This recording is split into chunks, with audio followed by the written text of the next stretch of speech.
Hi friends, ಎಲ್ಲರೂ ಹೇಗಿದ್ದೀರಾ? I hope ಎಲ್ಲರೂ ಚೆನ್ನಾಗಿದ್ದೀರಾ ಅಂತ ಅನ್ಕೋತೀನಿ. ನಾನು ಇವತ್ತು ಮೊಲಗಳ ಮೂಲಕ ನಾನು ವಿಡಿಯೋನ ಸ್ಟಾರ್ಟ್ ಮಾಡ್ತಾ ಇದ್ದೀನಿ. ಈ ಮೊಲಗಳನ್ನ ಮಾತಾಡಿಸಿ ಕೆಲಸ ಎಲ್ಲ ಮುಗಿಸಿ ಎಲ್ಲಾನು ಮಾಡಿ ಈ ಹಾಡು ಮರಿನ ತಪ್ಪಿಸ್ಕೊಂಡು ಓಡ್ತಾ ಇತ್ತು ಅಂತ ಹೇಳಿ ಅವ್ರ ಓನರ್‌ಗೆ ಓಡೋಕ್ಕಾಗಲ್ಲ ಅಂತ ಹೇಳ್ಬಿಟ್ಟು ಓಡೋಗಿ ಇದನ್ನ ಕ್ಯಾಚ್ ಮಾಡಿ ಕಷ್ಟಪಟ್ಟು ತಂದು ಅವ್ರ ಓನರ್‌ಗೆ ಒಪ್ಪಿಸಿದೆ. ಅದಾದ್ಮೇಲೆ ನನ್ನ ಕೆಲಸಗಳೆಲ್ಲನೂ ಮುಗಿಸಿ ನಾನು ಟ್ಯೂಷನ್ ಮಕ್ಕಳು ಬಂದರು. ಅವ್ರಿಗೆ ಸ್ವಲ್ಪ ಬ್ರೈನ್ ಇಂಪ್ರೂವ್ ಆಗಲಿ ಅಂತ ಹೇಳ್ಬಿಟ್ಟು ಕೆಲವೊಂದು ಆಟಗಳನ್ನ ನಾನು ಆಡಿಸ್ತೀನಿ ಪ್ರತಿದಿನ. ಸೊ ಅದೇ ಥರ ಇವತ್ತು ಆಟ ಆಡಿಸ್ತಾ ಇದ್ದೆ. ಬಿಸ್ಕೆಟ್‌ನ ಇಟ್ಬಿಟ್ಟು ಹೆಡ್ ಶೋಲ್ಡರ್ ನೀ ಅಂತ ಹೇಳ್ಬಿಟ್ಟು ಅವ್ರ ಮೈಂಡ್ ಇಂಪ್ರೂವ್ ಮಾಡೋಕ್ಕೋಸ್ಕರ ನಾನು ಈ ಗೇಮ್‌ನ ಆಡಿಸ್ತಾ ಇದ್ದೆ. ಅದಾದ್ಮೇಲೆ ಅಷ್ಟ್ರಲ್ಲಿ ನನ್ನ ತಮ್ಮ ಬೈಕ್ ತೊಗೊಂಡು ಬಂದ. ಅವ್ನು ಹೊಸ ಬೈಕ್ ತೊಗೊಂಡಿದ್ದ.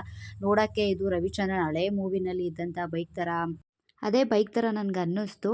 ಸೊ ಈ ಮೂವಿ ಯಾವುದು ಅಂತ ನನಗೆ ಯಾರಾದ್ರು ಗೊತ್ತಿರೋರು ಕಮೆಂಟ್ ಮಾಡಿ ತಿಳಿಸಿ. ಇದು ಹಳೆ ರವಿಚಂದ್ರನ್ ಮೂವಿ. ಸೊ ಕಮೆಂಟ್ ಮಾಡಿ ಫ್ರೆಂಡ್ಸ್ ಬೇಗ ಬೇಗ ಈ ಮೂವಿ ನೇಮ್‌ನ. ಅದಾದಮೇಲೆ ನಾನು ಬಿಸ್ಕೆಟ್ ಪ್ಯಾಕ್‌ನ ಎಲ್ರಿಗೂ ಡಿಸ್ಟ್ರಿಬ್ಯೂಟ್ ಮಾಡೋಕ್ಕೆ ಹೇಳಿದೆ. ಸೊ ಎಲ್ರಿಗೂ ಒಂದೊಂದು ಬಿಸ್ಕೆಟ್ ಅಂತ ಕೊಟ್ಕೊಂಡು ಬಂದರು. ಅದಾದಮೇಲೆ ಮತ್ತೆ ಹುಲಿದ ನಾನು ಗೇಮ್ ಆಡಿಸಿ ಮುಗಿಸಿ ನೈಟು ನಾನು ಟ್ಯೂಷನ್ ಮಾಡಬೇಕಾದ್ರೆ ಕರೆಂಟ್ ಕೈಗೆ ಕೊಟ್ಬಿಡ್ತು ಮನೆ ಒಳಗಡೆ. ಸೊ ಅದಾದಮೇಲೆ ಮತ್ತೆ ಜಗ್ಲಿಗೆ ಕರ್ಕೊಂಬಂದೆ. ಅದಾದಮೇಲೆ ಮೊಲಗಳಿಗೆ ಊಟ ತಿನ್ನಿಸ್ದೆ. ಇದಾಗಿತ್ತು ಇವತ್ತಿನ video. Thank you so much guys.